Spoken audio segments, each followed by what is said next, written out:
frenemy, enemy. All these neck just wanna be a mini me. All these neck just wanna be a mini me. All these neck just wanna be a mini me. Frenemy, enemy. All these neck just wanna be a mini me. All these neck just wanna be a mini me. All these neck just wanna be a mini me. Frenemy, enemy. All these neck just wanna be a mini me. Hi guys, it's ArchieLuxury on the Paul Pluta channel, and today guys I am doing a paid birthday wristwatch review. A birthday wristwatch review. This is for Andrew, and let me do a quick wristwatch check. What am I wearing today? Patek Philippe 5196. Okie dokie, let's begin this here. Hi Paul. Scott really got into watches last year, as I think a lot of people did due to lockdown and having time on their hands.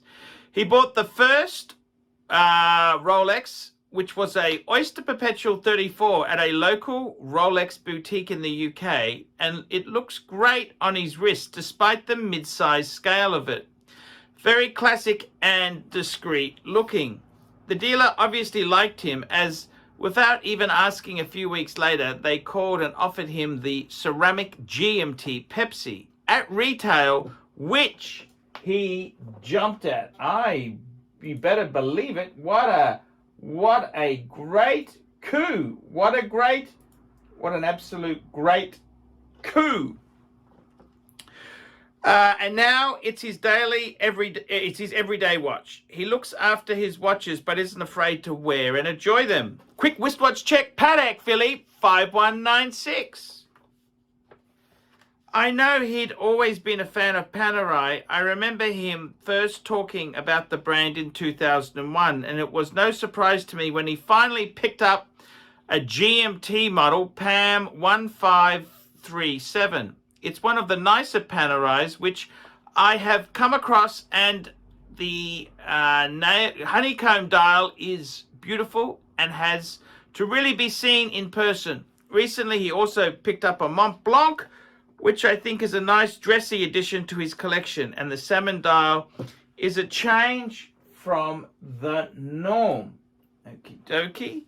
Scott is a classy, understated guy who usually opts for smart dress watches, smart casual watch dress, and occasionally suits for work meetings. He travels a lot with his business, and so I think the GMT watches definitely make sense for him. He appreciates 20th century Americana, and so I imagine the Pan Am connection of the Pepsi really appeals to him. Scott frequently travels between Asia, Europe, and North America, and he works on the periphery of the luxury goods sector. So a lot of people he comes into contact with have serious watches, and in some situations it's good to be able to discuss that shared interest in business meetings.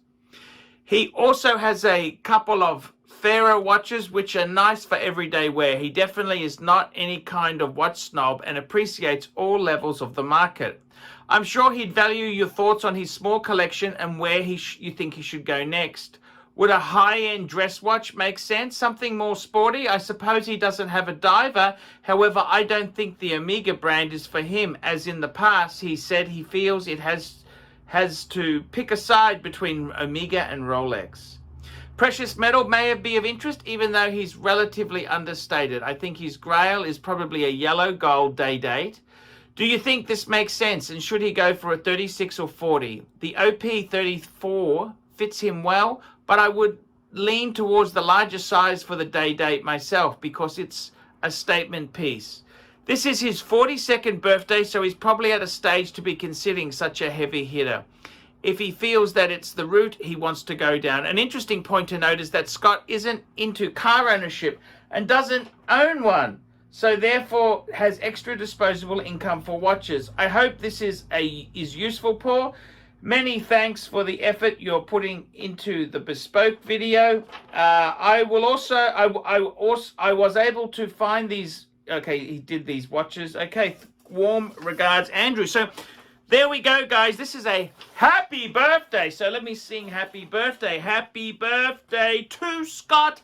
Happy birthday, dear Scotty. Happy birthday to you from Andrew and the Pontiff. Okie dokie. So let's have a bit of a review of the collection. So 42. Ah, I love being 42. The perfect age. You're old enough to be, have some nous, and you're young enough that your body still works mostly. So what do I think? So firstly, we got the 34 ml Oyster Perpetual. Very interesting. This used to be a men's size. I think 34 is a great size, and in an oyster case, it really does feel good. I gotta say that it really does feel good. So I do like the Oyster 34. It is a beautiful watch there. So even though it's a little bit small by modern standards, it's cool. It's very cool, understated. Then the next piece we've got is, of course, the ceramic Pepsi. Oh my God. I mean, how does it get any better than that? A ceramic Pepsi. That is incredible. To get it at retail, man, that is a very, very cool watch. No problems at all with that's a Grail. It's a super Grail watch. It's so hard to get these watches in the market, in supply. It's very, very tough. Then he's got the PAM GMT. And I got to tell you, it's a good looking watch. I'm more of a traditionalist with PAM. I like manual wind. I like just the simple 111, 112, 2 or 3 hand. But with that said, it is done pretty tastefully. It is pretty tasteful. So it's not a massive problem. So yeah, I've got to say that it is pretty tasteful. So yeah, I think that is definitely the way to go. Definitely. If you're going to go PAM, you want something GMT. This is the honeycomb dial. It's a nice looking watch. So I don't mind it. I don't mind it at all. The Mont Blanc, bop up. I got to be honest with you. That brand really does less than nothing for me. The Mont Blanc itself, I mean, it's kind of luxury antimatter. They make great pens. They went into watches because they could smell moolah, money. They could smell money. So I can't support that watch there. I really cannot support it in the least. But 3 out of 4 ain't bad. 3 out of 4 ain't bad. My advice would be, what would my advice be? Rolex, what would I recommend? I would say, what would I add? So he's got a nice little collection here. Look, I would definitely say a Rolex Submariner would be beautiful. It would be absolutely striking to have a Submariner. It really would. It would be amazing to have a Submariner. Absolutely gorgeous. Absolutely stunning. Submariners rock. Unfortunately, they're expensive. If he's already got the GMT. So I would highly recommend a Tudor Black Bay 58. 58. Why would I say the 58? Because if he likes a slightly smaller watch, the 58 is really quite a good size. I've got the 41, and even me, I'm a big guy. It's too big, and it's not the diameter. It's the thick. It's really tall and cumbersome. It's cumbersome. So I would say, as a diver, if he doesn't want to go Omegas, which some of the Omegas aren't really my cup of tea either. Tudor Black Bay 58. That's what I would certainly consider. And then as far as a dress watch goes, I've got to tell you, please, for a man of this sort of taste, you need to get a Patek Philippe.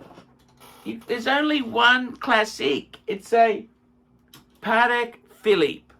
And I've got to tell you, I got to tell you,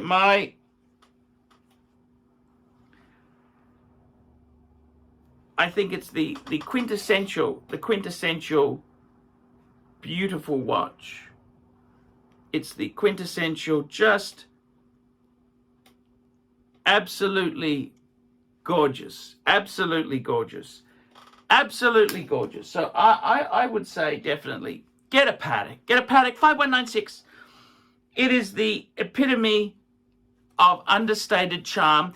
If you want to go under the radar, get a white gold, a 5196G. I've gone with yellow. Why did I go with yellow? Because that's the one I buy secondhand. It's the one that came up. So I've got to say, that's what I'd be going. I'd go Patek 5196. The beautiful thing about the 5196 is, because it's manual wind, you've got a yin and a yang. You wind it with your energy. The other thing is, it's just classic Patek. If you get the white gold, nobody, 99% would have no idea what it is. It's just a charming watch. It is everything I love in the mark. It's everything I love in the mark. So,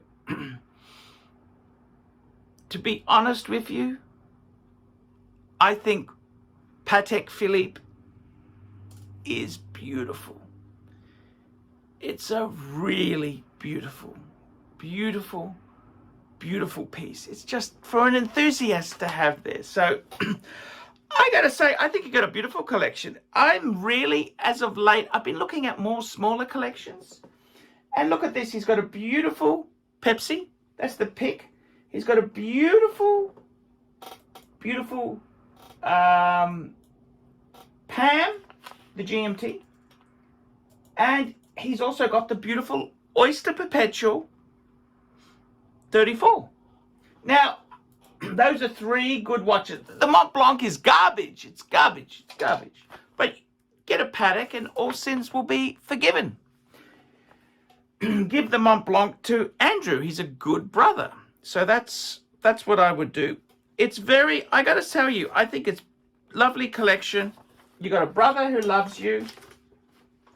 I don't think life gets any better than that. That's my own opinion. I think life is pretty damn good. You got a brother who loves you. Happy birthday, Scotty. We love you here on the Archie Luxury channel as well. Happy birthday, Scott.